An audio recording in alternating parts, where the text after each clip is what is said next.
Сегодня в представительстве дирекции Всемирного фестиваля молодежи в Республике Абхазия проходят два значимых мероприятия.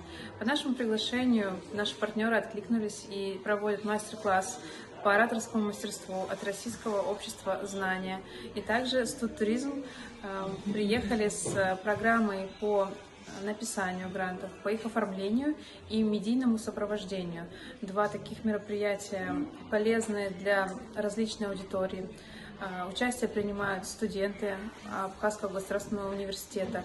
Также в наше пространство мы приглашаем всех желающих молодых людей, которые хотят развить свои навыки, знания, и просим от них также обратную связь. У нас есть чат-бот, в котором они могут озвучить свои предложения по проведению мероприятий, увидеть анонс наших мероприятий на ближайшие недели. Поэтому каждый для себя найдет то, что ему интересно, то, что ему подходит по духу.